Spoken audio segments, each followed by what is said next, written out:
Good afternoon, football fans, and welcome in another Utes game day on ESPN 700 and 92.1 FM. It's a busy one.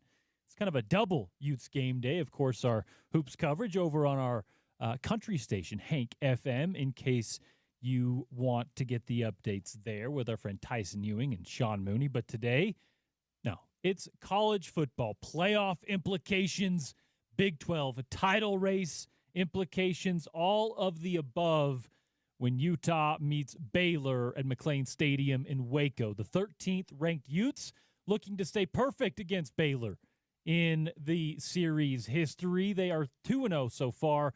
Of course, a short series history in the Big 12 so far. So Baylor coming in middle of the pack in the Big 12, about 5-4, 3-3 in Big 12 play in the Utes. Of course, off to a hot start. We'll get to all of that, of course, in the Utes Game Day pregame show. I am Porter Larson, brought to you today by Outlaw Distillery.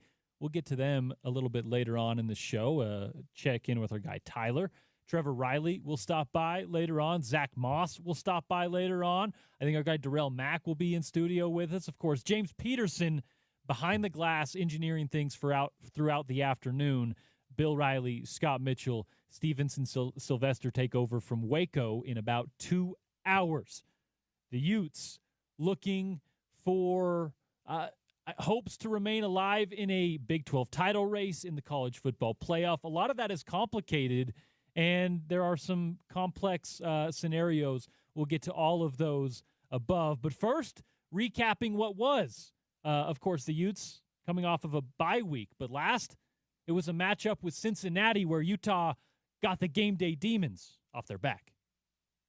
Utah fans, good evening and welcome into a sold-out and blacked-out Rice-Eccles Stadium. It's November the 1st, and like they say, the games to remember are the games in November, and we've got a good one here tonight as the 24th-ranked Utes play host to the 17th-ranked Cincinnati Bearcats. On fourth down, they quickly break the huddle. Dampier goes under center. Jumbo package for Utah on fourth down and one. Devin changing the play now. Cincinnati crowds the line of scrimmage. They bring a man in motion to the left-hand side. They turn and they hand it. And he is going to be dropped short.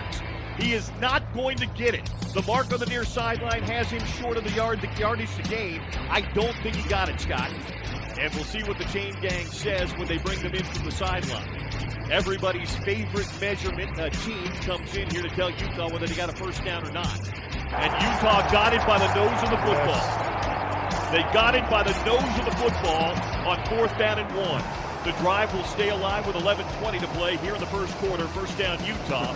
Riverboat Kyle, and it pays off early. And that'll bring up fourth down, and Utah's going to keep the offense out there and go for it. Not going to kick the field goal with Dylan Curtis. Instead, on fourth down and 7, Utah keeps the offense out there. Two backs in the backfield. Dampier in the shotgun. Backpedals to pass. Now he's going to scramble out to his right. Devin's got a chance to run. He's got the 30 and the 29. That'll be a first down. He needed the 29, and he got the 29-yard line, and Utah's going to stay alive on fourth down on the legs of Devin Dampier. Second down and 15.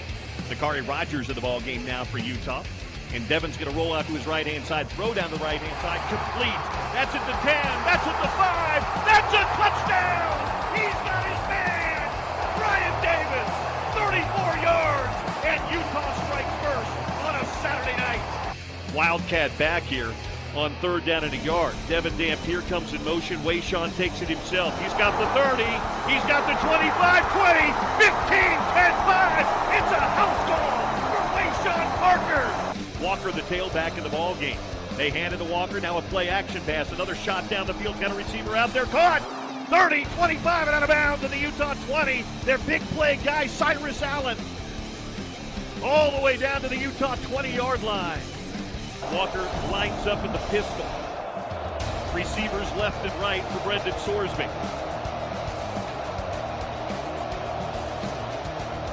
He's going to run the speed option and keep it himself on the outside edge. Then the ball comes out. Is it a fumble? The referees have not singled.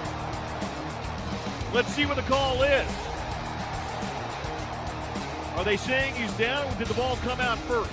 They're having a discussion at about the 20-yard line. The Utah offense is coming upfield. It's a fumble. Recovered by the defense. First down. Jonah was the man on the spot for the University of Utah. And if the fumble stands, it will be Utah football and the first turnover of the night on the Bearcats. Daniel Bray is the tailback. 2 tights and 2 wides here for Utah from their own 38-yard line. Devin to pass, looking to the outside, throws complete. Daniel Bray 40, on his feet 45-50. Cincinnati territory and out of bounds at the Bearcat 41-yard line. Daniel Bray out of the backfield, a great read by Dampier and a Utah first down. Ryan Phillips late getting on the field. It'll be a field goal attempt here for Utah. Calling about a 33-yard attempt for the last hash for Dylan Curtis. Outside of one game this year, Dylan's been terrific for Utah. Low snap, the hold is good, the kick is driven through, and good. That was a line drive, didn't get much on it, but enough to get it through, and that field goal is good with 4:23 to play here in the first half. Devin's going to change the play, now he turns around and talks. Hands to Rogers, Nakari buries his head, goes toward the end zone, is he in? Waiting for the signal, it's a touchdown. Neither official on either end made a signal for a touchdown, but Rogers got in, and that's his 8th rushing touchdown of the year. Nakari Rogers punches it in from a yard out. Second down and 10 at the 12. Sorsby backs up into the gun again. 2 receivers left, 2 receivers right this time. Walker the tailback. Utah playing press. Sorsby to pass. Pressure coming. He throws it long. He's got a man open. It's caught. 40, 45, 50. 50, 30, 25, 20. They're not going to catch him. That's going to be an 88-yard touchdown to Cyrus Allen. So 3rd down and an eternity here. 3rd down and 19 for the Bearcat 29. Dampier to pass. Plenty of time. Good pocket. Looking down the field. Dancing in the pocket now. Firing down the field. Uh-oh. That's going to be picked at the goal line. A terrible decision by Dampier, and it's returned to the 16-yard line. I have no idea what he was doing. The defensive back was standing there. Christian Harrison waiting. And he picked it off easily. Rogers, the tailback, on 2nd and goal from the 11. Devin brings Davis in motion, motions him back out. He'll throw again, out to the outside, caught here. And inside the 10, inside the 5, to the goal line, touchdown! That was Creed Whittemore! Just his 3rd catch as a Ute, and he battled his way into the end zone for a touchdown. Carvalho, who had a great return of 24 yards last time, stands at his own 32. Another high and end-over-end kick. Carvalho can return it if he wants to from his own 25. Up the field he goes. Mana, 35-40, into the open field, 45-50. One man to beat, 40, 30, 25-20, 15, 10-5. Touchdown! Touchdown! It's a house call for Carvalho! A 75-yard punt return into the north end zone for the freshman from Hawaii. Sorsby empties the backfield. He's got his tight end in the right slot. 2 receivers left and right. Now he brings Manny Covey back into the backfield on 1st down and 10. Clock running at 5:55 to play. Speed option to the outside. Covey is going to be belted. The ball's out, and Utah's got it. Up the sideline they go. And out of bounds, that's Levani Demooney. Manny Covey coughed it up. Levani Demooney scooped it up, and Utah's forced another turnover. Bicklin stays in the ball game for Utah. Will they go jumbo here with Nakari Rogers, who's got a touchdown already tonight? They do. Big man in the backfield with Rogers. Bicklin turning, rolling, looking to throw, scrambling around, looking toward the end zone. He's going to tuck it and run. Oh! Belton again, stays on his feet, into the end zone, touchdown. He would not be denied. Bird Bicklin from 2 yards out. And the clock continues to run. 20. Will they run another play? Scott Satterfield run one more? Probably not. No, that's going to do it. 10 seconds now, Cincinnati bends over, and they know that Utah was the better team tonight. As the clock hits zeros here at Rice-Eccles Stadium, Utah wins for the first ever meeting with the Cincinnati Bearcats by a final score of 45-14. And it is a great night to be a Ute here in Salt Lake City, Utah. Then number 24, Utah gets the win over 17 Cincinnati, with the world of college football watching as College Game Day descended upon Salt Lake City a couple of weeks ago. Kind of a demon off the back of the Utes in that regard. A bye week in tow, and now the Utes are healthy for the home stretch, and that starts with Baylor in Waco today. Utah now number 13 in the college football playoff rankings, and chaos ahead of them. Not guaranteed. Right now, one of the greatest comebacks in SEC football history brewing potentially on ESPN. We'll get to that and a college football Big 12 scoreboard update for you later on. But yeah, Utah, 45-14 win over Cincinnati 2 weeks ago. Devin Dampier, 16 of 31. He had 213 yards, 2 touchdowns through the air, and an interception. Wayshawn Parker, of course, went over 100 yards for the second straight week and got in the end zone. Nakiri Rogers, Burt Ficklin also scored on the ground, while Ryan Davis on that long touchdown, he went over 100 yards. Again, 8 receptions, 132 yards for Ryan Davis, a guy who, you can look at him as a possession type receiver, but he's been getting some yak, and with the productivity and the consistency, he's looking a little bit more like a number 1 type guy. Stature disregarded there. Daniel Bray, of course, kind of exploding onto the scene for Utah, and then the first sighting of Creed Whittemore getting into the end zone for Utah.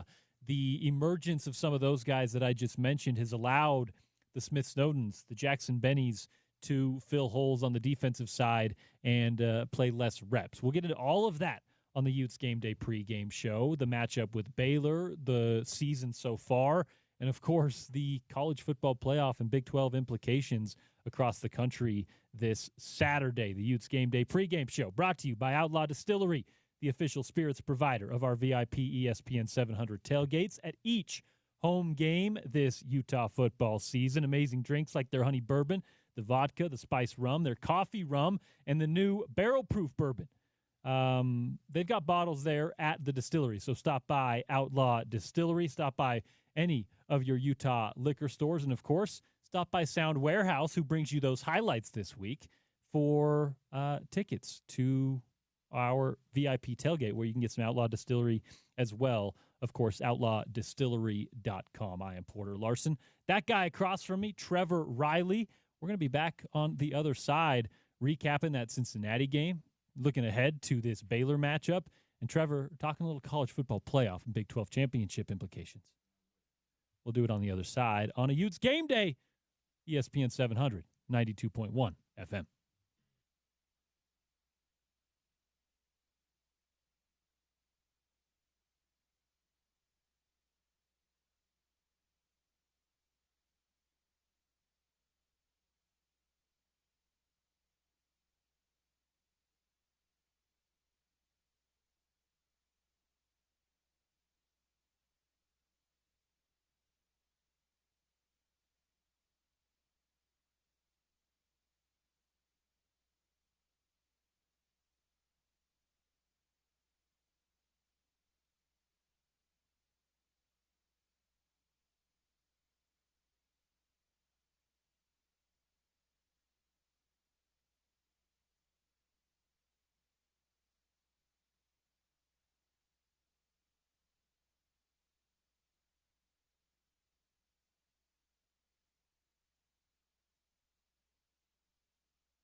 This is head coach Kyle Whittingham, and you're listening to Utah football on your home of the Utes, ESPN 700 and 92.1 FM. Head coach Kyle Whittingham bringing us back in on the Utes Game Day pregame show. ESPN 700, 92.1 FM. Of course, brought to you by our friends at Outlaw Distillery. We'll talk to them a little bit later on. Utah and Baylor, the number 13 Utes, taking on the Bears in Waco. Of course, Utah 2-0 all-time against Baylor, looking to stay perfect in that regard, but much bigger implications on the line tonight. Utah with 2 losses, very much still in the hunt for the Big 12 title and what you'd call, I guess in college basketball terms in the tournament, on the bubble when it comes to the college football playoff. So a lot to discuss. And we can't just zero in on the game in Waco. There's a bunch of CFP Big 12 implications on the line across the country. One of the biggest comebacks in college football history in progress right now. Texas A&M 31, South Carolina 30. And just about 10 minutes ago, the score was 30-3 for South Carolina. Of course, Texas A&M, the number 3 team in the country. And again, one of the best comebacks in college football history. When speaking of just an SEC conference game, teams trailing by 27 in the second half are 0-286 all time. This would be the first ever comeback of this kind in SEC play, and to do it with the stakes that Texas A&M is facing with the college football playoff and, of course, an SEC championship potentially. Just amazing stuff there. Speaking of comebacks, Trevor Reilly in studio with me. Trevor was talking a little bit about a game that he watched that stood out to him, the 2006 Insight Bowl. Random pull there, Trev. I was there. I mean, my grandfather left at halftime. He made me take him to the airport. By the way, this is why I love you, because I could pull up anything, and you have some sort of tie somewhere, or you know someone who does. Well, you don't want to be considered a one-upper just when you live in Southern California, right? My people were contractors. Anyways, the football world is small. Football world is small. Mike Leach, 06, right? Mm-hmm. Heavily favored, I think, Tech is playing Minnesota in Phoenix. I had signed there out of high school, 06, right? I graduated. I'm supposed to go on my mission, so I'm not going to be there for a couple of years. So they're playing. So me and my buddy Uncle Kurt Salisbury went. Wayne Riley, our guy we met last week, Scott Kimball. Okay, we drive out to Phoenix, and they're down. I think Porter, 38-7. 38-7 was the biggest deficit. It was 28-0 at one point. Well, Wayne Riley says at halftime, "Okay, take me home." I said, "Well, Grandpa, we just got here 2 hours ago. We drove 4 hours from." He said, "No, I'll get a flight. Take me to the airport, which is not far from there." So we took him to the airport at halftime. And then we came back and went to the game, and we rushed the field. I jumped the fence, and I'm on the field, and I see Mike Leach. And everyone's going crazy, man. What are you doing? And it was just those comebacks. It's like you could feel it happening, right? And it was just like the other team, they knew it was over. You don't like saying they knew it was over, but they just like folded, man. And I'm watching this game right here. And it looks like this is kind of happening here. You got a 31-30, and I think if A&M scores, it'd be 38, correct? 38-30? Yeah. Or 39 if they go for 2? If they really wanted to, yeah, they could go for 2 and kind of put the official nail in the coffin. College football is crazy, man. Texas Tech. Okay, we don't want that story today with the Utes, right? Both teams coming off a bye week. Yeah. Okay, 300 yards plus passing. We got a DB room that's maybe the best in the conference. I'm excited for today. And listen, Baylor does have the number 1 passing attack in the Big 12 right now, statistically speaking. So we look at this game as one overall that, yeah, Utah has the decided advantage. They are the road favorites by a touchdown or more, but that is kind of where Baylor has an opportunity, right? It does echo in coming off those highlights we played in the first segment there. To me, it echoes a little bit the Cincinnati matchup. I think Baylor and Cincinnati are like teams. They have similar setups roster-wise. One of the main differences, however, is the schedules. Yeah. So Cincinnati got the lighter part of the Big 12 schedule early, and they were off and running, right? They started 7-1 before the last couple of weeks, and now as we speak, they're struggling against Arizona.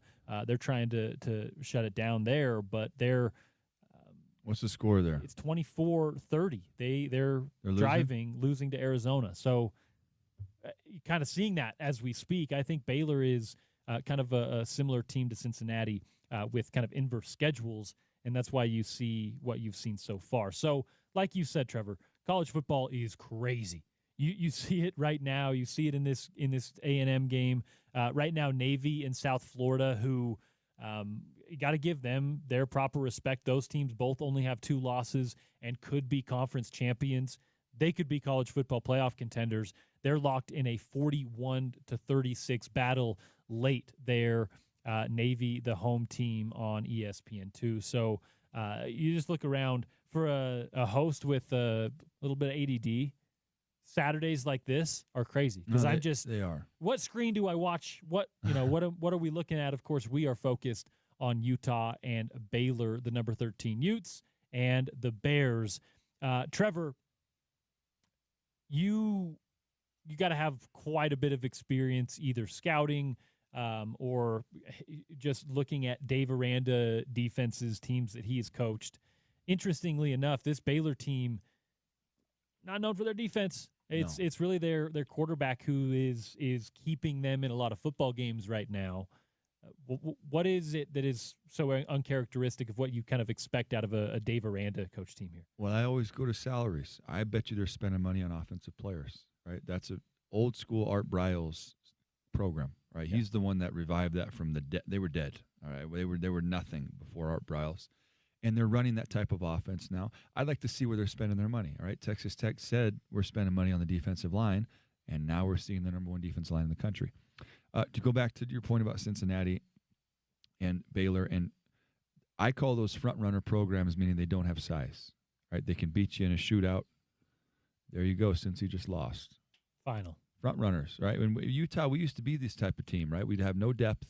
We'd go in there, we could beat a team or two. And then when you grind, the more you grind, the harder it is to sustain. My fear is Utah, we revert back to that, right? When you talk about funds, right? That's I always bring up money because it's always an interesting discussion. Whatever team we see over these next 6 weeks, there's a high chance we may not see half these guys next season.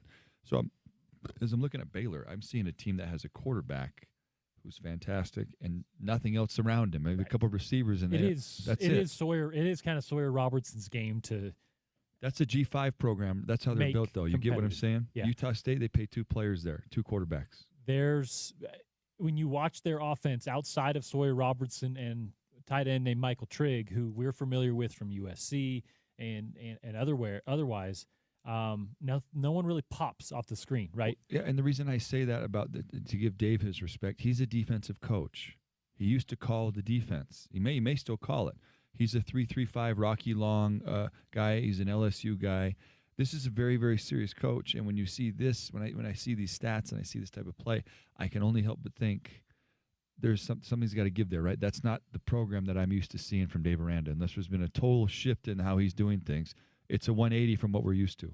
And that's the interesting part to me, because that is always when you go into a game, and I've done pregame shows against Dave Aranda coach teams.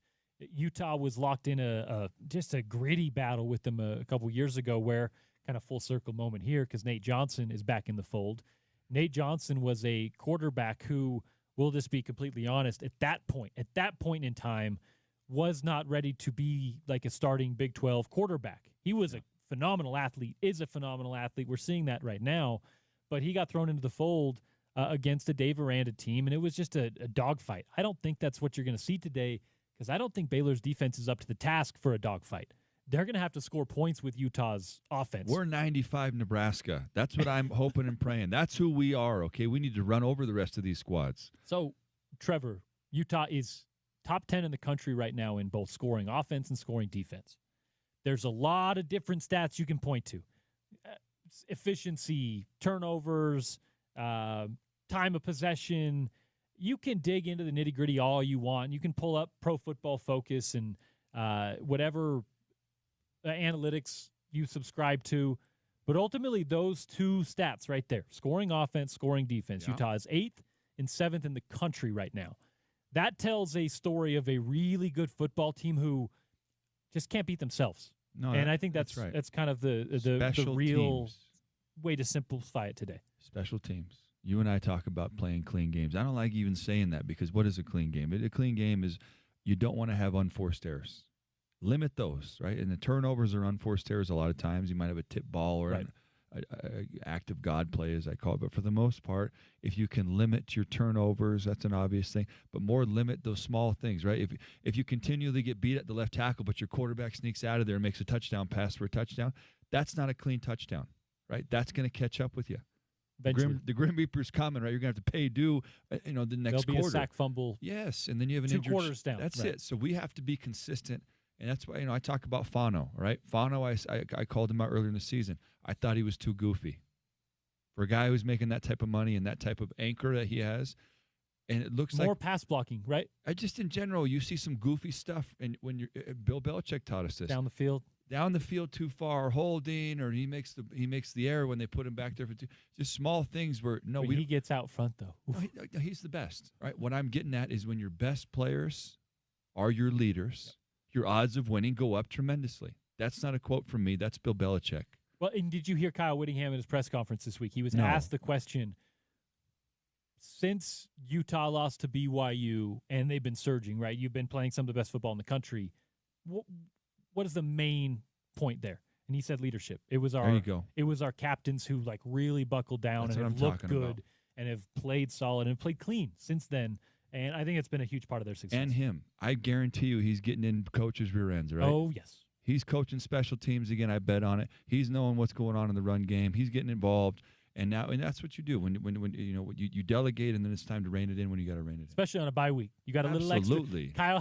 Kyle's talked about this a little bit.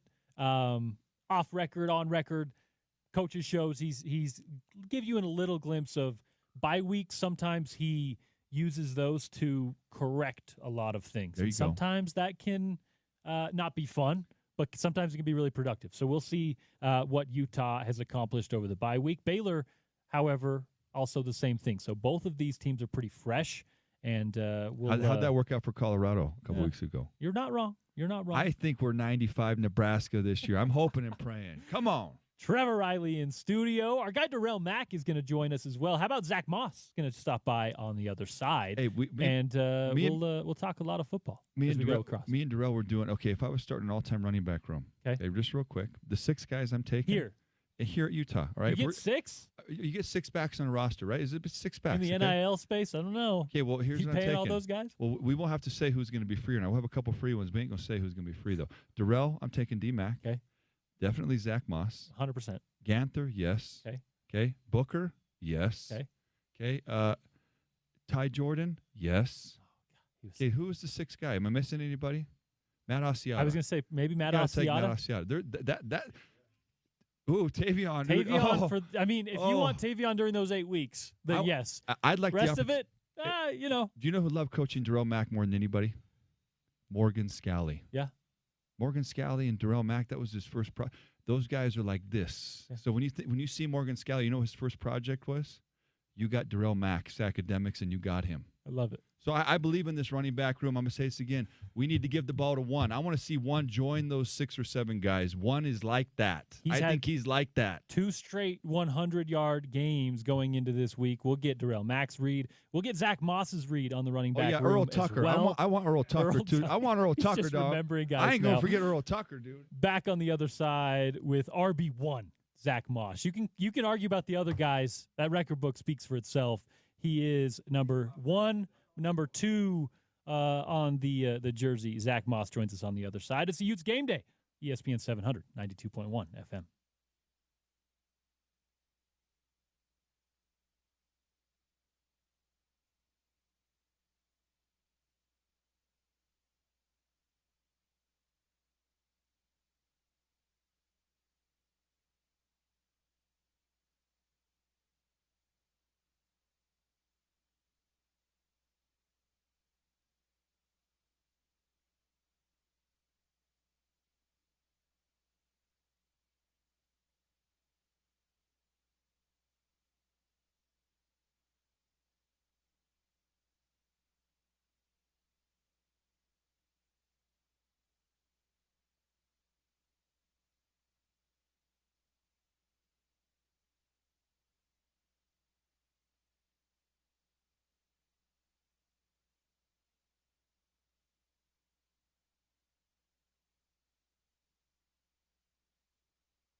This is Utah quarterback Devin Dampier, and you're listening to Utah football on your home of the Utes, ESPN 700, 92.1 FM. QB1, Devin Dampier bringing us back in on the Utes Game Day pregame show. Listen to Edition with Devin each and every week on the Sean O'Connell Show, ESPN 700, 92.1 FM, and, of course, up on the YouTube channel as well. Edition with Dev every week, usually Wednesdays or Thursdays on the OC show. We'll hear a little bit later on from OC with Coordinator's Corner. He spoke with Jason Beck earlier on, Utah's offensive coordinator, who I've just loved his approach to play calling. It's been unique. It's been fun. I think that Trevor and I, we've been and will get into the nitty-gritty on what we still want to see, which is a little verticality there. But, hey, when it's working, man, it's working. And we'll get to a lot of that with the running backs, Zach Moss, on the show today. Of course, the number one Utah touchdowns, yards, all up and down the map. He is a former Ute and NFL running back. Right now, playing dad duty and watching college football, I'm sure, yeah? Yes, sir. How you guys doing, man? Doing well. Appreciate you joining the show, man. As always, taking the time out of your day. What's going on this weekend? What's new in Zemo's world? Not too much, man. You hit it on the head. Just staying at home right now, hanging with the kiddos, just staying busy in that realm. But all is well. You knew you're busy at the moment. All right. Let's get into the season so far with Utah's running back room. Wayshawn Parker has kind of burgeoned onto the scene. He's been good all year, and Trevor on this show has been just, asking a little more touches for Wayshawn Parker. The last few weeks we've seen it. Obviously the bye week last week, but the weeks before that, Zach, 100-plus yards from that kid 2 times in a row. This is probably a matchup where that could be expected. What have you thought about him? Just the better production, more touches that we've seen from him over the last couple of weeks here. Yeah, I think that's been the biggest thing. I think everyone's talked about that with just the touches with his gameplay. We've seen the flashes and things of that nature when he's been able to have the ball. But when you're a running back, it's really hard to, just get going the way you might want to when you're talking about, what he's been getting, maybe like 10 carries and things like that.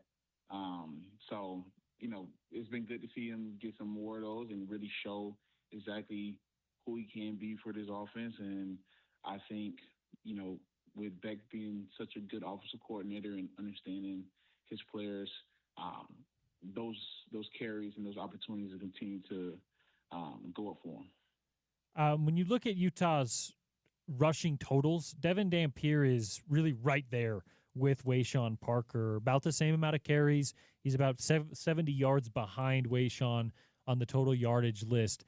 Both of those guys on track to get close to maybe 1,000 yards rushing. How big of a benefit is that? Tyler Huntley, he didn't ever cross the 1,000-yard mark rushing, but he was, of course, a dual-threat guy in his own right. How much does it help to have a quarterback that has that kind of maneuverability in the backfield as a running back? When you have a guy like that who's putting so much pressure on the defense and taking away what they might want to do defensively, especially as a back, it just allows you to be so much better because you don't have to worry about essentially being 11 on 10. The quarterback being able to run the ball that way is they have to put somebody on defense to account for him. And that only makes it a lot easier. You only really got to go now and beat if things are blocked up well and things of that nature. And, we have some really good backs that can make 2-3 guys in this and kind of hit their head on the goalpost. So when you have guys that can do that, and Dampier running ability allows guys to just be even better with our offensive line also just being super dominant. We see why the offense, rushing-wise, right, has been so strong this year and has really just been our real super only identity. And that just bodes well to what those guys have been able to do. And Beck really leaned into that, and it's helped our defense a lot as well. Can you speak to some of the other guys in the running back room? Knock Rogers, 345 total yards. Bert Ficklin, obviously, his played quarterback, but I mean, when he's in the game, you almost just look at him as the guy taking a direct snap. It's been a lot of rushing attack from Bird. Daniel Bray is exploded on the scene. And then Nate Johnson, who is listed as a wide receiver but plays a lot in the backfield.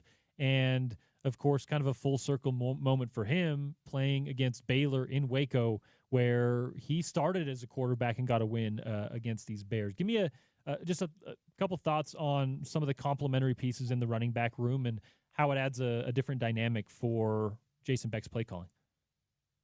Yeah, they have a lot of different guys. You talk about Gray, lead number 13. He's dynamic with the ball in his hands. We've seen that over the last few weeks. 8 yards a carry still on the season. He's got 8 yards a carry. Yeah, and he can stretch the field different ways for you. Rogers has been doing really good with the opportunities he's had. We talked about Parker.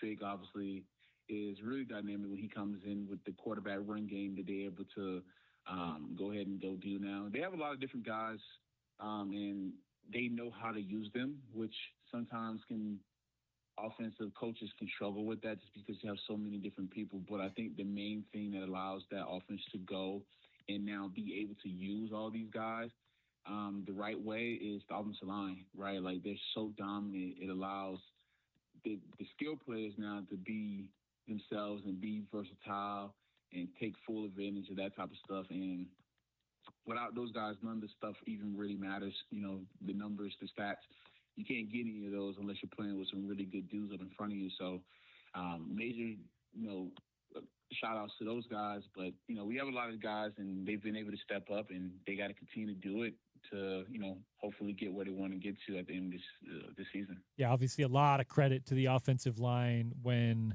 you're third FBS in rushing right now. So it's clearly a huge, huge benefit for Utah. They're playing elite football in the run game. So we're nitpicking here, Zach.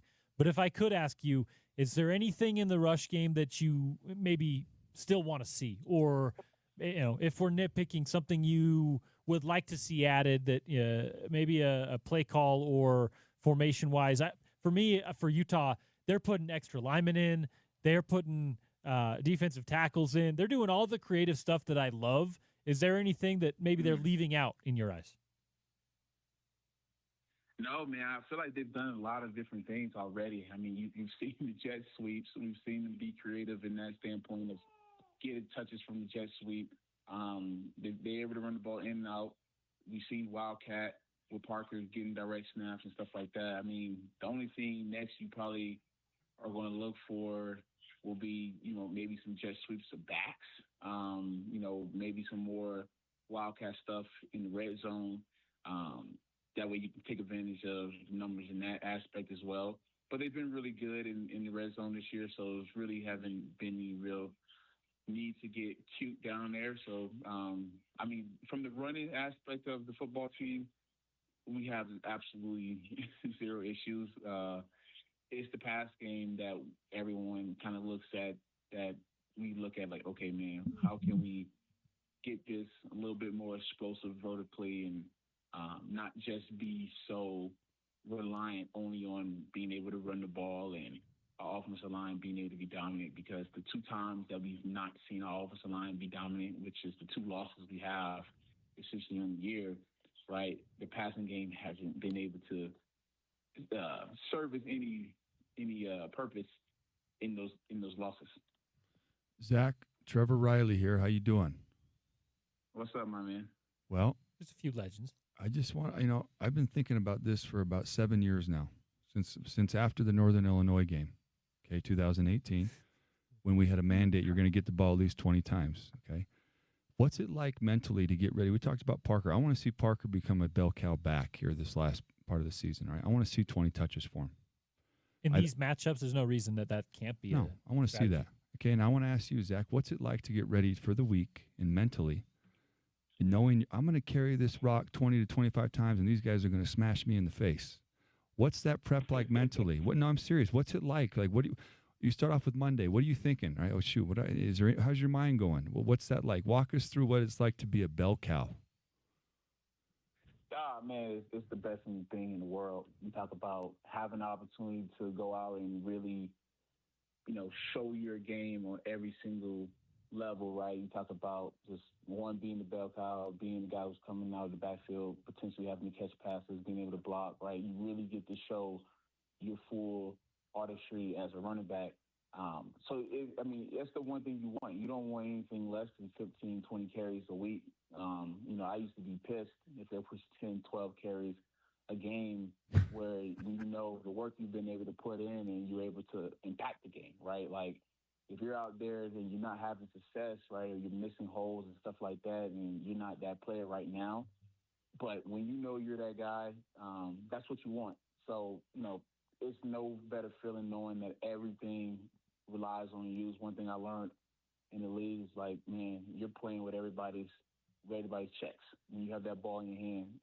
And it's no better feeling than cashing people's checks for them and taking that ball and doing damage each and every week. So I love to see him get 20 carries, man. I've said all year really that it's been hard for him to do that. Any one of those guys to really just pull away because the offense is so reliant on Dan Pierce's legs, and he's been able to be a guy who's able to run for 1,000 plus, and obviously, like you say, he's getting closer to those numbers again this year. And sometimes when you get cute with the quarterback coaches and the OCs, with the analytics and the number games, right? It's 11 on 11 when you have the quarterback running the ball, and he's there, and Dan Pierce is electric in that aspect. That's really his best attributes. You talk about him at quarterback, where he's able to impact the game. It's really hard to now turn around, and I can see where you're getting 20 carries a game unless you just have a guy back there that is just undeniable. It's kind of, if you look at the Ravens with Lamar Jackson, we never saw a running back until he got Derrick Henry just continue to get 15, 20 carries a game, right? It wasn't until now where you see they pull off of Lamar a little bit and they turn around because they have a certain type of guy.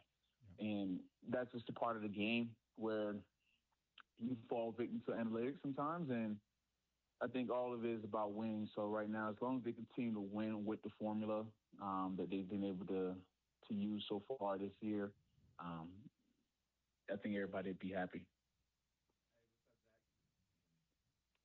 Go ahead, Dro. His mic's not on. We'll get James isn't in the studio yet. Okay, so we're with Darrell Mack, by the way. Came here 05, Sugar Bowl 08 running back. 07 though, he had to carry the team. Right, so you're with another bell cow. What'd you go for? D-Mac went for 1,200 and something, I think. But I wanted to ask you, okay, as you look at your body, right? I heard that kid, your child in the background, right? As you just one segue here on this. How does your body feel, right? Let's talk about Sunday. If you're in college, you remember when you're talking. How you feeling Sunday, Monday? How does that feel after you go 25, 30 touches? What's it feel like though? Walk us through it. Give me some details. What's it like to feel that pain?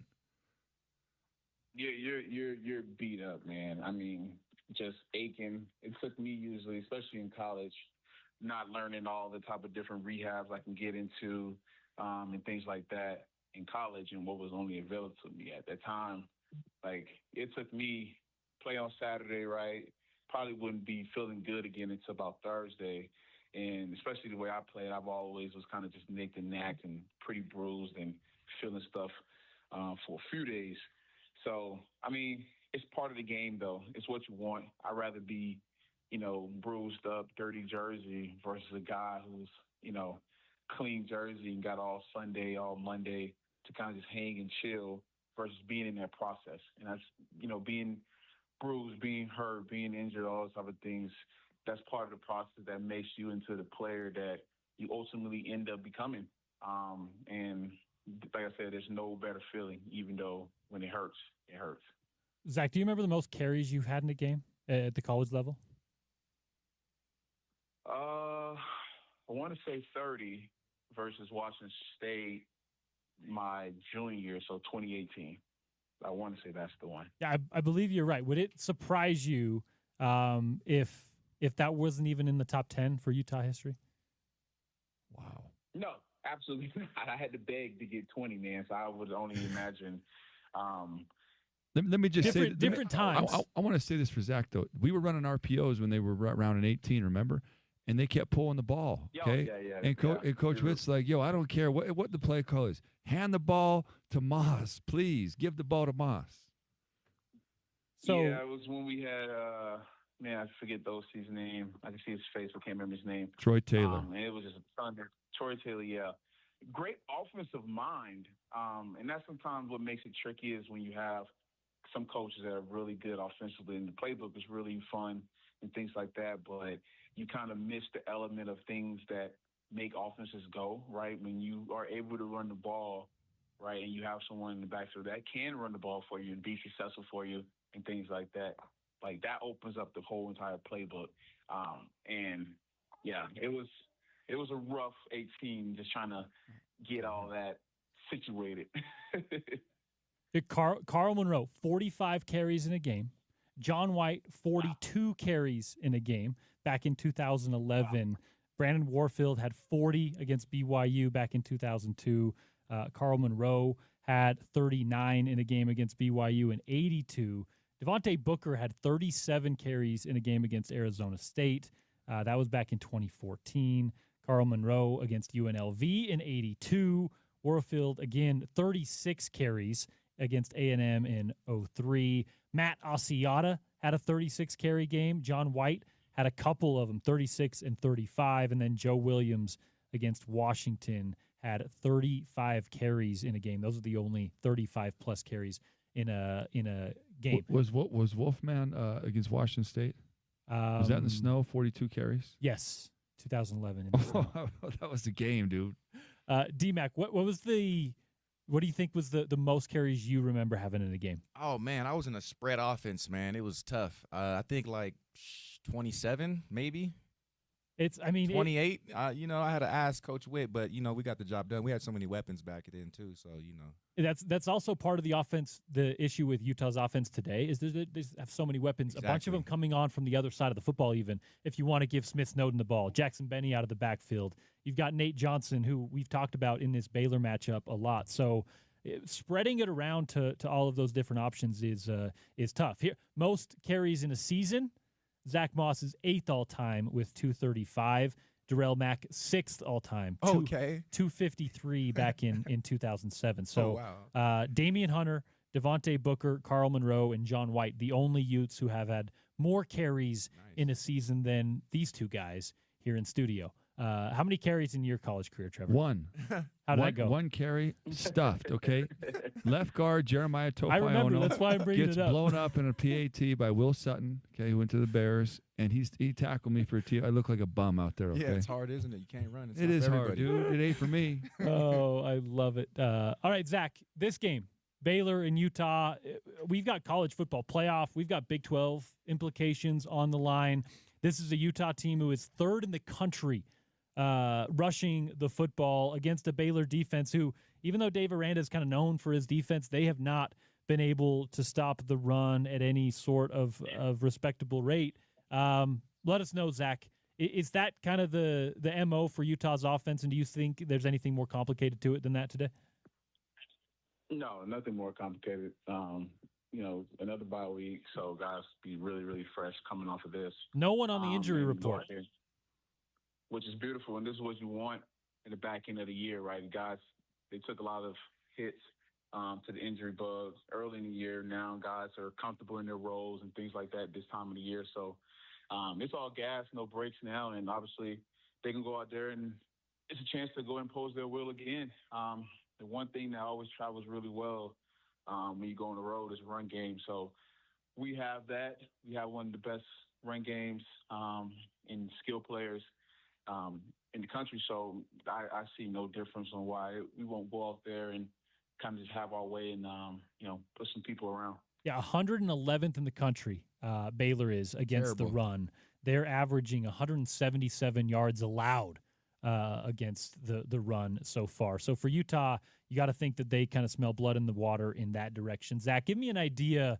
Baylor and Dave Aranda have long run, as Trevor mentioned, kind of a three-man front, Rocky Long type style. You've seen it with San Diego State. You've seen it with certain teams that Utah has played a little more regularly. when you're a running back facing a three-man front where they're kind of is trying to disguise a lot of stuff behind those three defensive linemen, what difficulties does that pose, and what advantages does it pose for a running back? Yeah, it can definitely be tricky because your eyes can fool you sometimes. But I think the advantage is if you're a patient back and you kind of let things develop and your offensive line is doing their job in front of you, you can definitely have a day. I think with this offensive line, I don't think we have any problems because these dudes just really move people off the ball. And it's really, really fun to see that. So I don't think our guys will have any real problems with it outside of, definitely have to be patient and kind of just let things kind of just develop because, like you said, they try to do a lot of disguising and things of that nature. So that's just my take. All right, Zach, we'll let you get back to the two little ones, and always appreciate your time. Go Utes. We'll tune in with you maybe next week or the next couple as the college football playoff and Big 12 title race gets going. We'll want to hear more from Zemo. Yes, absolutely, man. Appreciate you guys. Y'all have a good one. All right, we got to get to a break because we expanded there with Zach Moss. Back on the other side, still to come in the 2 o'clock hour. Coordinator's Corner. We'll give you a Big 12 injury report or lack thereof for Utah this week. We'll get our predictions for the show and more, all still to come on the second hour of the Utes Game Day pregame show. In about an hour, we'll hand it over to Bill Reilly, Scott Mitchell, Stevenson Sylvester, live from McLane Stadium in Waco, right here on ESPN 700 and 92.1 FM.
Hey, y'all, this is O-Block member Spencer Fano, and you're listening to Utah Football on your home of the Utes, ESPN 700 and 92.1 FM.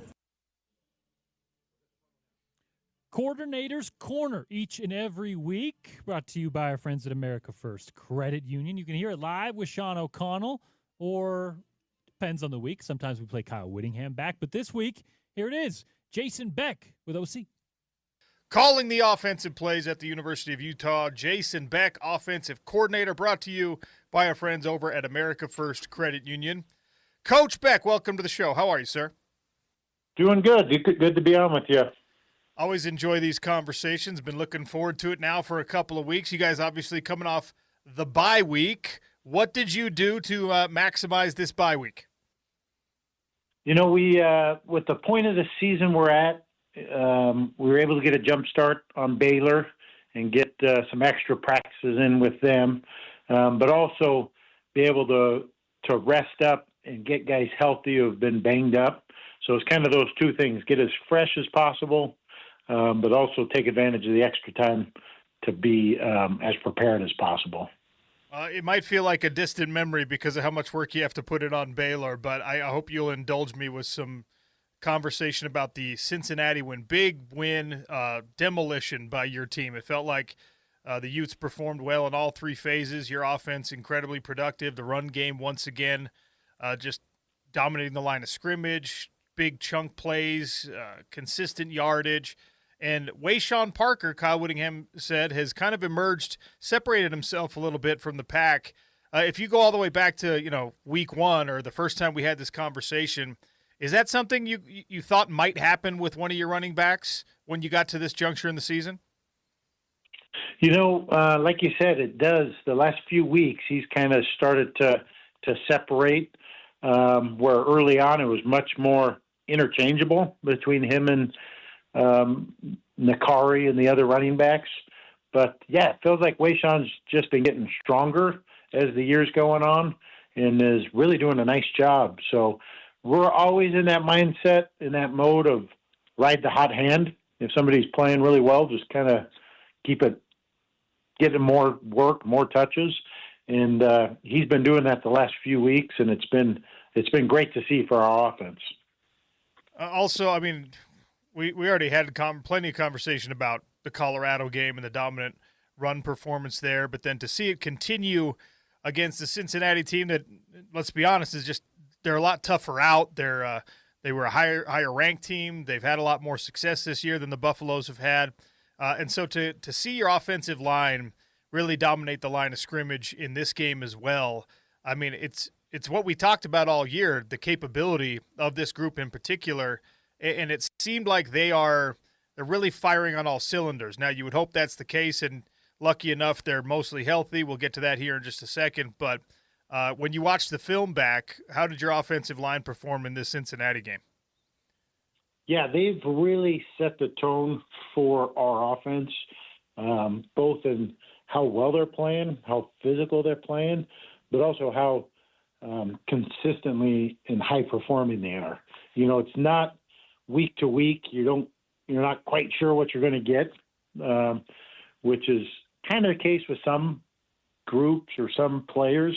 Man, the O-line, they kind of show up every week and are consistently high performers and set the tone for our offense up front. And so, we just continuing to follow those guys, both leading through their play, but also they're that way in practice. They show up every day, they work hard, and they set the tone from a leadership standpoint. We saw against Cincinnati, Spencer Fano temporarily a little bit banged up, went into the tent on the sideline, and there were. I mean, I was sitting in the stands for this game, and there were, there's like this nervous murmur that rolls through watching him kind of being helped to the sideline by his teammates, but he ended up finishing the game, so no harm, no foul, I suppose. When you become aware of the fact that a guy like that, a guy of that importance and that talent, is limping off the field, but you still have to, call the next play, how do you handle it? Right, like you said, you kind of hold your breath there for a sec. You obviously got to move on and adjust and go from there. But fortunately, he was able to. It was minor, he was able to keep playing, and also fortunately, we're able to build a nice fourth quarter lead where we could pull the 1-0 line, and then timed out nice with the bye week to be able to give him some extra days to get healing up and fresher for this Baylor run. But he's kind of battled a few things throughout the season, and you wouldn't know because he's handled it so well, and shows up and plays each Saturday at such a high level. I want to bite down on that here for a second because there is this sort of sentiment in the modernization of college football. All of us old timers are like, oh, they're not as tough as they used to be, and everyone rests now, and it's obviously prevalent in pro sports and things like that. But it's an ignorance-based opinion in most cases. Like, we don't realize how much guys are playing through, and the injury report is supposed to give a little bit more insight to that. But if these guys are, like you're saying, if they're just showing up and doing it anyway, there's no reason for them to be on an injury report. So we've seen this Utah football team in past seasons be really snake bit with the injury situation. But your guys this year and a lot of guys this year seem like even when the bumps and bruises are accumulating, they're just performing through it.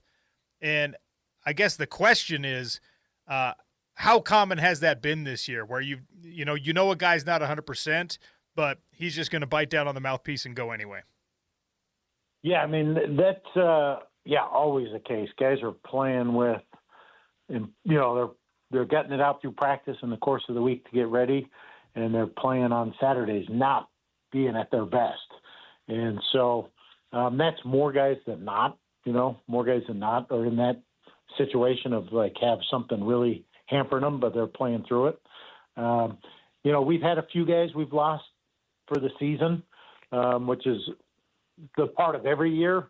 And it's been hard, you kind of move on to the next guy and try to adapt to what that looks like. But for the most part, we've been fortunate that we've had a lot of our best players playing every week. Jason Beck is our guest here for Coordinator's Corner on the Sean O'Connell Show, brought to you by America First Credit Union. Calling plays for this Utah offense that put up 45 points last time out, and of course 50-plus against the Colorado Buffaloes, scoring at a really high clip, Coach, and doing so on the backs of guys that, at least in a couple cases, really well. Devin Dampier, there was this pretty overblown conversation rippling through some of the fan base when Bird Ficklin had such a great game. What does this mean? Is there a choice to be made here? Is Devin at 100% or 85% or 80%? He comes out against Cincinnati and, in my opinion, shows why he's QB1. All respect to Bird, who I think is talented and amazing and has an incredible future.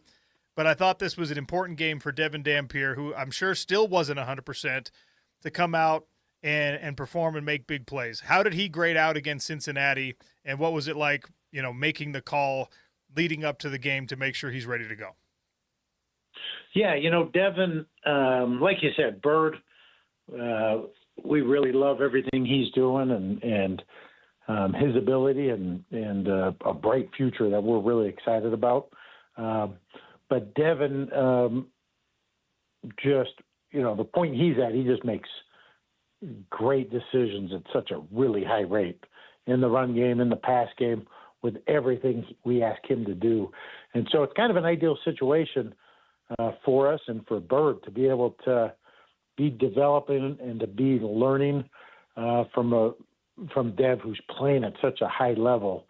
And that's the best thing you could do for a young quarterback, is to watch a guy really operate and play at a high level and just try to learn all that information, all that knowledge. So when it's your turn and your opportunity, you're able to kind of do your thing. But you're learning by watching it done really well versus learning in a when it's not being done well, or in a much harder environment. And so, no, it's great having Dev back, and we're kind of able to do everything with Dev because he's just makes such great decisions, the throw game, the run game, and all the different kind of options and decisions we put into his lap to lead the offense. I asked Devin this, and I wanted to get your perspective on it because obviously you coached the position, you played the position, and the sexy thing in college football and in all levels of football that a quarterback can do, when you throw that perfect tight spiral, deep ball that you drop in the bucket, stadium goes crazy. And from a grander perspective, it's like, oh, yeah, you can take the top off of defense. These are the chunk plays that we've been asking for all year. We saw a couple of really, really great, what I would consider deep throws against Cincinnati. And then we also see where it looks like maybe the ball dies a little bit or maybe the timing on the throw is a little bit off, so a receiver has to slow down or has to come back to it. And like I said, I asked Dev about it, and he said, well, sometimes – when it's, like a big body guy, like a J.J. Buchanan, maybe you want it to be more of a jump ball. Maybe you're trying to get a pass interference call. It would appear that throwing the deep ball is still something that could be a little bit more consistent.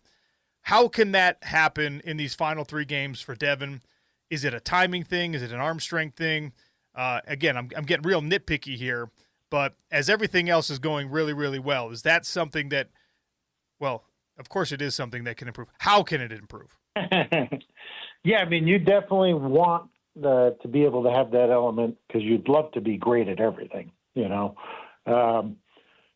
So, and it's quite a few factors. It's both being able to get open, and then if they're open, the protection, being good to allow the QB to make that throw, and then the QB making that throw. And so it takes all those things coming together. And, when you look at the deep throws, when you're throwing the ball down the field, if you're able to be 30%, that's actually pretty good in college football.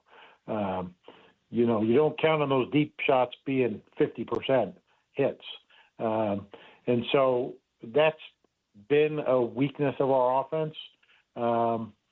And, at times we make some strides and had some good plays in the games. And then at times, we're just missing them. And in each one, one time we had kind of a couple we had a receiver do the wrong thing. So we got 2 guys in a not a good spot. Yeah. In a time we could have thrown a better ball. And then in a time we had a protection issue. So a defender's getting up and getting a hit on the quarterback as we're throwing that thing. So, it's a little bit of all those things coming together.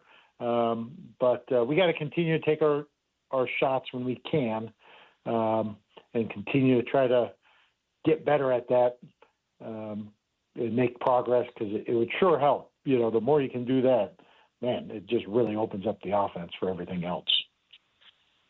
Did you know Ryan Davis could be this level of a producer at the Power 4 level? I mean, I assume you had some inkling or he wouldn't be here with you, but he's not just like the Utah leading receiver. He's in a top 10 in the conference right now. Absolutely. I felt really confident RD would come in and be the player that you see. Really reliable, consistent, get open versus whatever the coverage is and make plays. I did not envision him being our number 1 guy. I would have envisioned him being more a part of, your receiving core, and he's doing his job at a really high level. But you're also, hoping there's 2-3 other guys doing their job at a really high level too. The way it's worked out, he's just become more of a primary guy, and thankfully, we've been able to count on him, and he's come through at a really high level. So that part doesn't surprise me. I just would have thought maybe there's another guy or 2 that's in that same boat that would be getting some of those catches as well.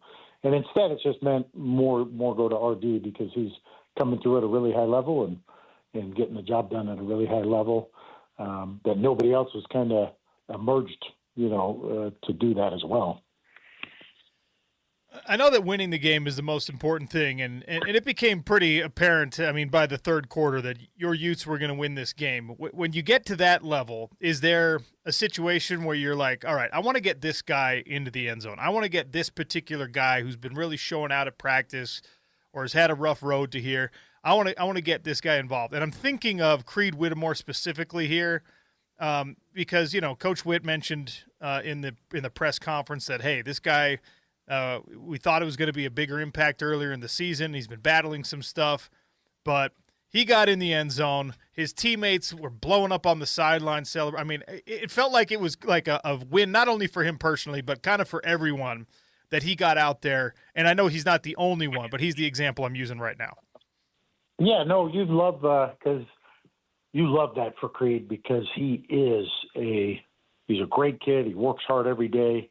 And you can tell by the reaction of his teammates how much he's liked and respected. I envision Creed being able to take over that RD role, going forward with the type of player he is. And so, like Bird, learning from Dev at a high level, that same type of thing is going on with Creed. Learning from RD. And when those opportunities come, man, he made the most of them and broke a bunch of tackles and scored. And it was awesome to see. And like you said, there's a few things he's been working on improving, and he's gotten a lot better at those things. And hopefully we continue to make strides that way. Because one thing you kind of don't realize with RD, you see the production catching the ball, is he's doing that same type of thing in the run game. Like he does a lot of that perimeter blocking that's letting RD and letting Wayshawn and Bray have a lot of the runs that they're having. So he's just as valuable in the run blocking as he is in everything he's doing catching the ball. No block, no rock. Is that something that you tell your wide receivers, Coach? That is I've never said that, but I definitely have heard the wide receiver coach say that quite a bit. So that's definitely a Coach Simon saying. All right, I've been asking you to look backward to the Cincinnati game and what's happened to this point. Let's talk about moving forward. 3 games left in the season, coming off a bye week in a really good spot, and a Baylor matchup that this is a bipolar team. When you watch what Baylor is capable of, the best version of them can beat anyone in this league. The worst version of them looks like they belong in the FCS. So I don't know which you're going to get, but what are you seeing on tape from the Baylor Bears? No, they're a really good defense. They have, when you put the tape on, every guy looks like a really good Big 12 player. They have size, they have length, they have athleticism. Up front, they're really strong and stout.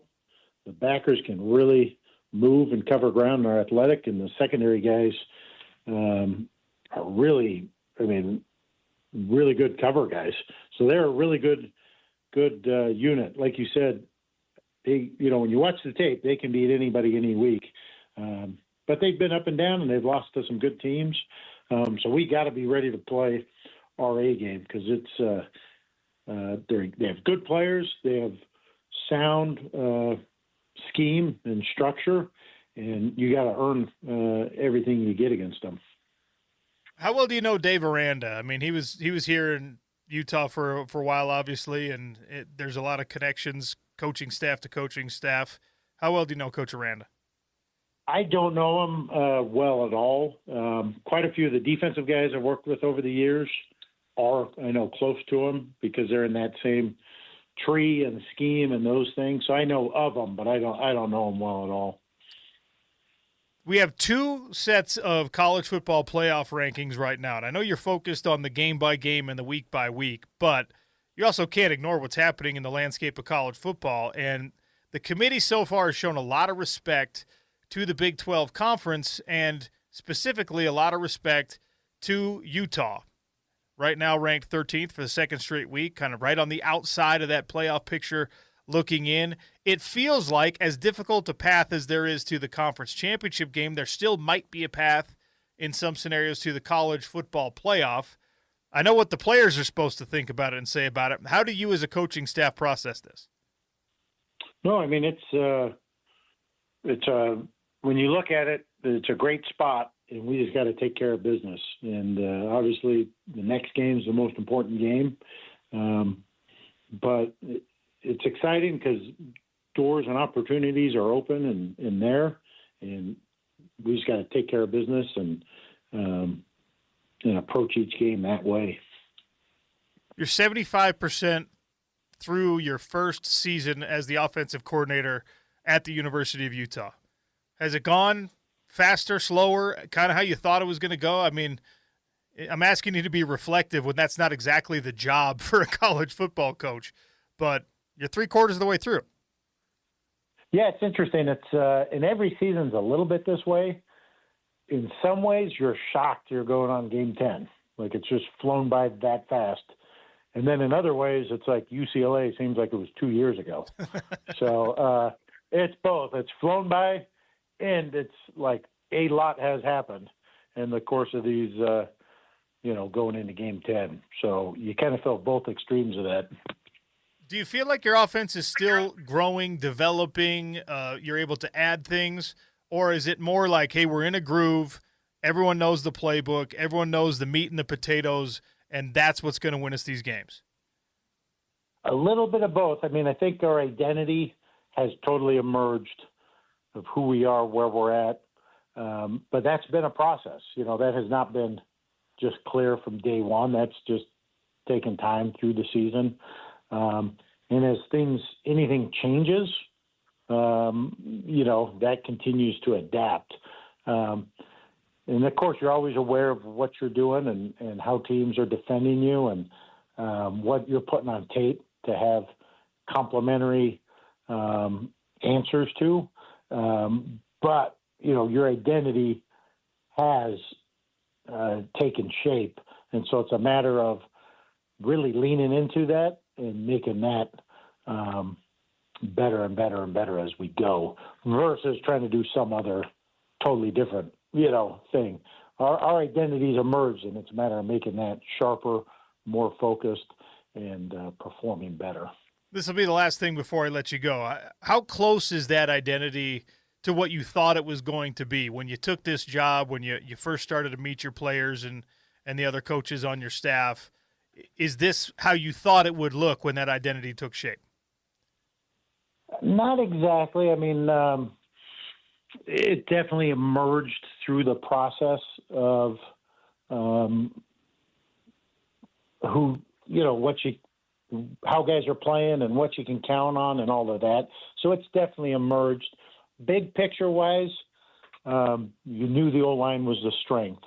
You knew Devin and the really good player he is.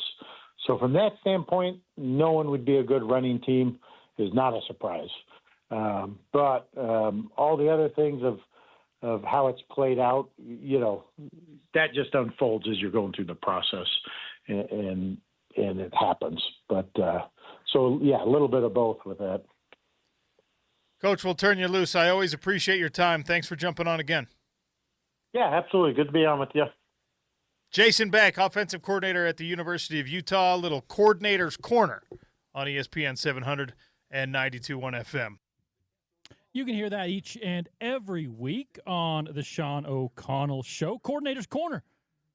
Of course, OC and the defensive or offensive play caller each and every week on ESPN 700 and 92.1 FM. Back on the other side, Big 12 injury report, college football scoreboard update, keys to victory for the Utes today, our predictions to the game, and more before we hand it over to Bill Reilly, Scott Mitchell, and Stevenson Sylvester in Waco in about 30 minutes, right here on Utah's #1 sports talk and your home of Utah football since 1951, ESPN 700 and 92.1 FM.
This is Utah linebacker Lander Barton, and you're listening to Utah Football on your home of the Utes, ESPN 700 and 92.1 FM. Lander Barton, Utah linebacker, bringing us back in on the Utes Game Day pregame show. This segment brought to you by our friends at CenXL Clinical Research and JBR. Of course, it is the Big 12 availability and injury report. JBR Clinical Research conducting studies to fuel growth and advancement in the medical field. Currently on acne, tummy tucks, neuropathy, chronic low back pain, osteoarthritis, and knee pain. Call 801-261-2000 or CenXLResearch.com. The one right now on osteoarthritis is investigational injection study. CenXL.com/JBR. The good news for Utah this week, well, their Big 12 injury report is clean. No one on it. 0.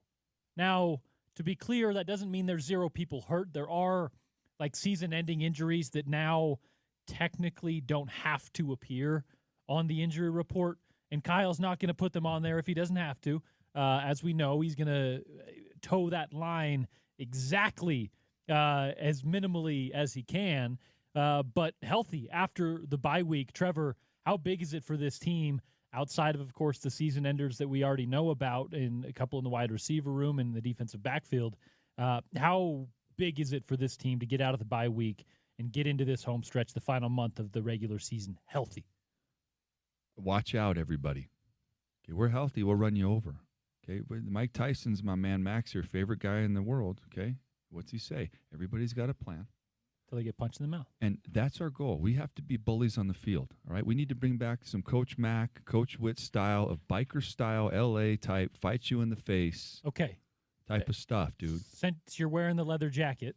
I'm dressed apropos for a funeral. I'm expecting a cow kill today, okay? But you're talking biker gang stuff. You're wearing the leather jacket. So tell me, everyone's got a plan till they get punched in the mouth, right? Utah's going to try to come out and run the football and play hard-nosed defense.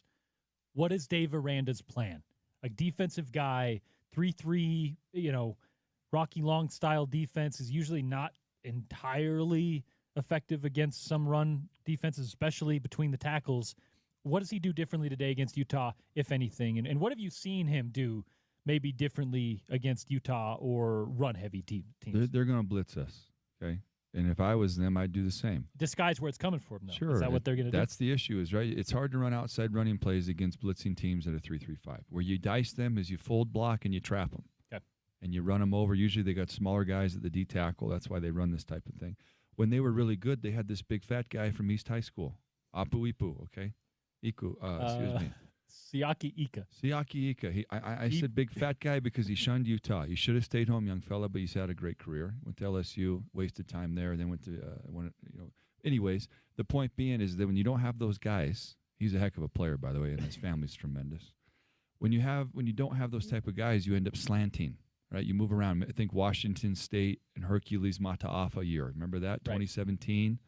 No one could block this guy, right? That's the type of hope when you're behind the 8 ball. When you have that type of mentality, I don't mean like thuggery, all right? We're not looking for criminals. We're looking for when you can be totally focused on aggression and focus and violence, right, in one moment. And we talked earlier in the show about Fano. When he's locked in, that offensive line doesn't mess up, dude, because Lomu always comes to play. My brother trained him, right? He's got ice in his veins, dude. He's very solid. He's solid as a rock. He's Chevy, like a rock. Oh, he's the man, right? That's why he's playing. Is he playing left? He is. Yeah, there you go. Like a rock, baby. You bringing that 90s Chevrolet commercial back? Come on, man. You know what's in my driveway? What? 96 Tahoe. Still runs like a top. Dude. It's like a top. Is it a 2-door or 4-door? A 4-door. I like the 2-door. I don't know if it was called a Tahoe, but I like that little Z71 thing they used to make. Yeah. But that's we need to have that mentality. Okay, and I talk about one, right? When I say that is we got to. I'm preparing for the tough games. I'm assuming we're going to win these games. One needs to be the guy if you're going to play great teams. Why? He's the best player. We need the ball in our best players' hands against the most talented teams. I'm looking forward to a possible matchup against Texas Tech, BYU, or if we make the playoff, some big team, right? We have to have our best player with the ball. You don't out-scheme people anymore at this level, right? We're seeing right now what Texas Tech just did. They matched up with these fools at halftime. All right, dog, we're going matchup. And then it's our money and talent, which I hear Texas A&M spent more money than anybody, right? Darrell knows more about that than I do. But these guys we have to become that type of mentality that's just like us against the world. And I say gang mentality, the Ute gang version, right? The Coach Mack version, right? We got to have that mentality now because Coach Beck said it in the segment. What did he say? We're not going to be good at everything. He's admitting we don't have the talent. The first thing he said is the first thing is you got to get open. There was parts of that where you and I were saying, that's a personnel thing. Yep. So that brings me to kind of my next question. When you are third in the country running the football, like I'm nitpicking your offense. You're a top 10 offense scoring the football in all of college football. But when you are now looking at a potential Big 12 championship and potentially more, Trevor, that's when we can start nitpicking, right? Where are the holes on this roster? And to me, it's still I've even had a texter tell me it's annoying that I keep bringing it up because Utah's scoring still. The verticality in the offense, right? We haven't seen a bunch of it, but do you think you've seen enough on film that when they are forced to do it, which will come up time when they are faced with either a bowl opponent or you could pray and hope for a college football playoff opponent or a Big 12 title opponent, they're going to force you to get the ball down the field a little bit vertically. Have you seen enough to at least make you comfortable with their ability to do it a couple times a game, once or twice, take a shot? If we have 2 or 23 in, okay, I like those guys a lot. Anywhere on the field, right? When they're focused. It's interesting that those are the guys, big play guys that we look at. They just make everybody's, shoot. If I have 1, 23, 2, what's our tight end that I love? Bentley on 89? 88. Okay, so we have 88. We have 1. We got 4 or 15 or both. Buchanan has kind of come on the scene as well. He's more of a and he's and to Beck's point, credit. He said, I didn't imagine Davis being our main guy. He said that. So we're not saying anything that's inflammatory here. We're saying if I had a third and got to have it, right, or fourth and got to have it, James. There's got to be I'm looking for Benning. I'm looking for 2. I'm looking for a Dallin Bentley, and I'm looking for Davis, and then I want 1 in there. Yep. And 4. Wayshawn Parker. And that's what I want to see, dude. I absolutely love, and you can't tell that you're a Kyle Whittingham coach guy because during the week, during game plan, you'll never hear him say a name. It's all, it's just 4, it's 12, it's number 1. And it's not a disrespect to these guys. It's how you watch tape. It's coach talk. It's faster. It goes quicker. It's just funny to me because we need like a radio. I'm not gonna go the AI route. No, I don't need a robot because I would bet half our audience though doesn't know the names. Right. A lot of them. Hey, some of them. I know the numbers, dude. I will say. I'm assuming there's some people that know the numbers. I know the numbers, dude. I will say, as far as the people who are listening, Trevor, 4 hours before the game on a game day, those folks, I just know from experience. The numbers. They know the numbers, but they know the names. Yeah, they know the names. They know what we're getting at. Well, I apologize for that. I'm sorry about that. I know that we need to match up better in tight situations. We have got to match up when they're going to go glove up on us, right? And they're going to maybe double a guy. That means somebody has to win a one-on-one.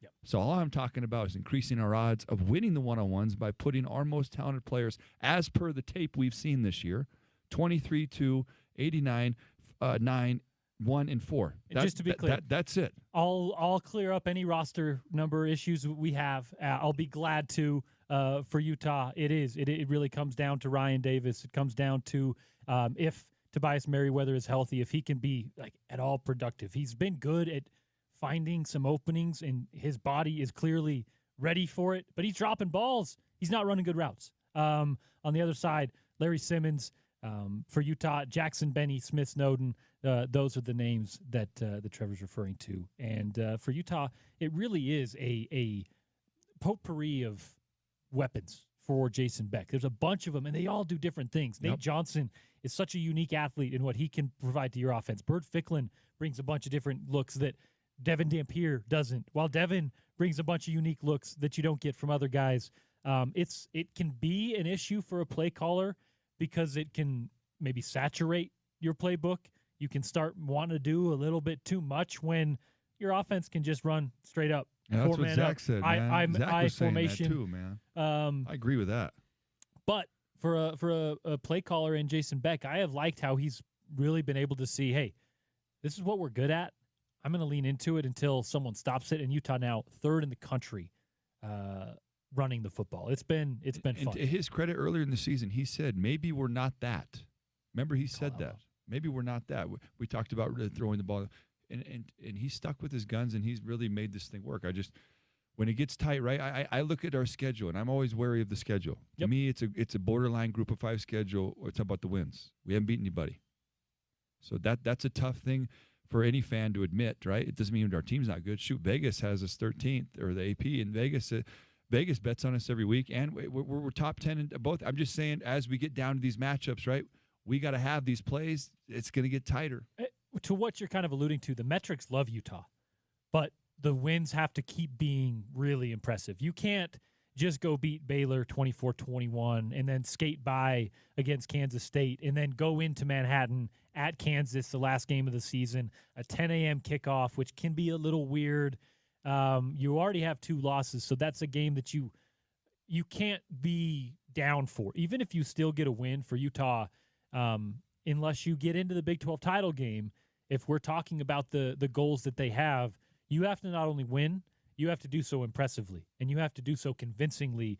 It comes down to Baylor, Kansas State, Kansas, the final 3 games for Utah, 2 of them on the road, 1 of them in just a couple of hours. And like I said, the way you win is just as important as getting the W for Utah right now. Hey, how about a college football scoreboard update brought to you today by our friends at R&R Barbecue.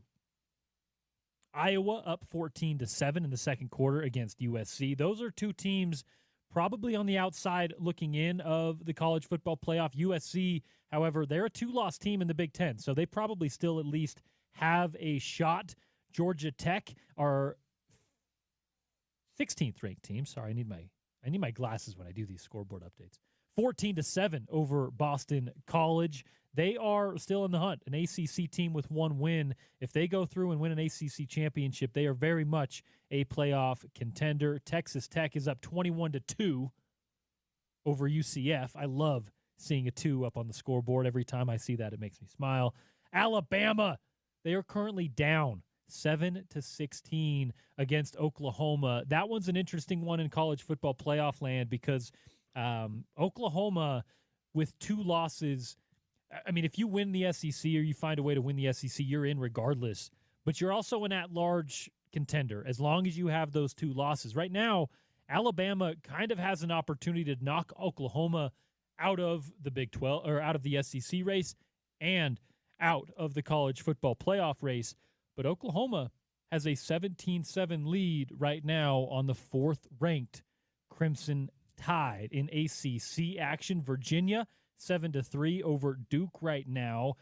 Duke has an opportunity, and interestingly enough, to play a spoiler in the college football playoff because they are 4-1 in the ACC. So they have a chance still to win that conference, but they have 4 losses overall. So if they go through and win the ACC and they're ranked below, say, an American champion, USF, Navy, the ACC doesn't get an automatic bid. That's not a Power 5 thing. There's no Power 5 automatic bids this year. So if they are the 6th lowest or the 6th ranked conference championship, they could be left out. So Duke has an opportunity maybe to play spoiler. Miami still with 2 losses, 17-0 currently with NC State. Tennessee, the number 23 ranked Volunteers, up 7-0 over New Mexico State. And then some of the games that have gone final today. Indiana, 31-7 over Wisconsin. A&M, 31-30 over South Carolina. Notre Dame, they are trying to stamp their ticket into the college football playoff, 37-15. So long as they finish the season with 2 losses or less, which they have to stay unblemished going throughout, they've got a game against Syracuse and Stanford to go. They'll probably be in the college football playoff. Michigan squeaks out a win over Northwestern, 24-22. And like I said, in the American, you got to pay attention over there because Navy gets the win over South Florida. I would look for Navy to jump into the college football playoff rankings and be close at least to some of those ACC teams. And that's something you'll have to watch come playoff committee time. Cincinnati falls to Arizona 30-24. They fall to 5-2 in the Big 12. Still in the race in the conference, but at 7-3 overall after 2 straight losses, including a big blowout to Utah. Cincinnati probably out of the college football playoff race. And then last night, Oregon 42-13 over Minnesota. They look like maybe the class of the Big Ten outside of that 1 week where they have a blemish. And then Clemson gets the win over Louisville. Kind of like Cincinnati, that third loss likely takes Louisville out of the college football playoff conversation. They were ranked 20 until last night. Back on the other side, our final segment of the Utes Game Day pregame show. We'll get our predictions, our keys to the game. Trevor Reilly, Darrell Mack, James Peterson back behind the glass. We'll all give you our score takes for the game, X factors for victory, and more as we hand it over to Bill Riley, Scott Mitchell, and Stevenson Sylvester for the call of Utah at Baylor. Big 12 and CFP implications on the line on a Saturday on ESPN 700 and 92.1 FM.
This is head coach Kyle Whittingham, and you're listening to Utah football on your home of the Utes, ESPN 700 and 92.1 FM.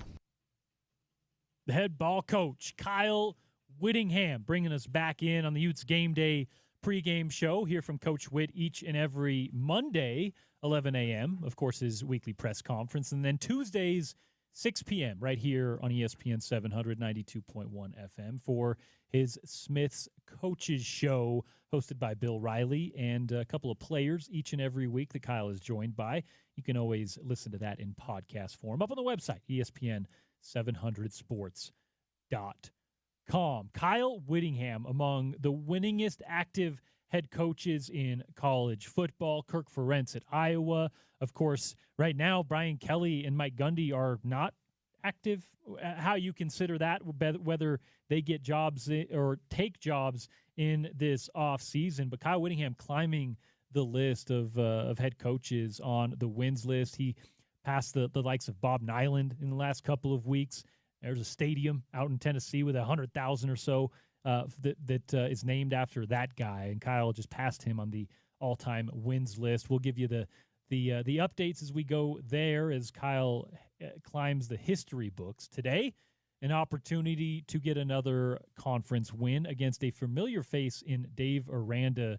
Of course, Dave Aranda has coached at Utah State. He's been around both conferences that Utah has been playing in the last decade or so. So a lot of familiarity with one Dave Aranda. And for Utah, I think they should and do really like this matchup. It is the 111th ranked FBS rush defense against the 3rd ranked FBS rushing offense for Utah. Trevor, we can get into the specifics. We can get into all the different numbers, but that one right there, that disparity, it speaks, I think, a lot for this matchup. And I think that if Utah hits on that specifically, kind of simplifies the way you can look at this game. Mike's. Could be a Utah versus Colorado game that it was over pretty quickly. Right. I mean, the first 2 plays went for 75 yards. And Felt like it was over, dude. And so that's what's a threat here, right? That's a threat here early on for Baylor. I think that I always fear with Utah getting behind. That's my fear, is we don't get ahead, right? We get behind a couple of scores and 10 points for some crazy reason. That's always my concern. I always repeat that because as I look at the team, right, we got to make sure that we can play our brand of ball, which suits better when you're ahead. And what we've talked about, the one limitation, the verticality of the offense, that's what you need to come back. We saw it with Texas A&M in that South Carolina game today where, Heisman moment / CFP saving moment for Texas A&M where they were able to put up 400-plus yards in the second half. I don't necessarily see Utah that kind of team. They're one that's going to wear you out early and then just build and shorten up the playbook usually is the plan as the game goes along, and try to control the tempo of the game. It's what you'd expect from a Kyle Whittingham team, kind of exemplified with this particular program. Like I said, 3rd in the country, 270 yards per game on the ground. I do believe that is going to be their focus today, and I believe that they'll have a lot of success in that regard. A lot like the Cincinnati matchup. I don't usually like calling blowouts. I don't like, coming on air and say, hey, this isn't going to be close. That's kind of disrespectful to the other team. But if Utah plays what we've described as clean, I think they win by a couple scores here, at least 17 or more. Yep. Trevor Reilly, you got a friendly score prediction for us in this football game? Maybe Utah now 9.5-point favorites in Waco. Every time I say we're going to win by 2 scores, it never happens. So that's what my gut tells me every time. We should win by 2 scores. But this team, I only fear irregularity. How you said right. it? Irregularity is here. So I'm going to bet. I'm going to take your thing. I think we're 17+ here. I think we're going to win by 17+. Darrell Mack, Utah is 9.5-point favorites, over under at 59.5. You think we're Think we're covering that against this Baylor squad? Yes, especially if we come out early and run the ball and, take care of this team. I think we can do it. I'm with you there. I got Utah 38 and Baylor. I'm going to go, we'll give them 17. 38-17 is my prediction for the game. That will give Utah the win and the cover, but is the under on the total on the game. So we'll go with that. Number 13, Utah, trying to keep not only Big 12 championship hopes alive, but also a potential at-large bid for the college football playoff. It's the number 13 Utes visiting the Baylor Bears in Waco, live from McLane Stadium. Coming up next, it's Bill Riley and Scott Mitchell and Stevenson Sylvester. I am Porter Larson. For Trevor Reilly, Darrell Mack, and James Peterson behind the glass engineering it all afternoon for you. This has been a Utes Game Day on ESPN 700 and 92.1 FM.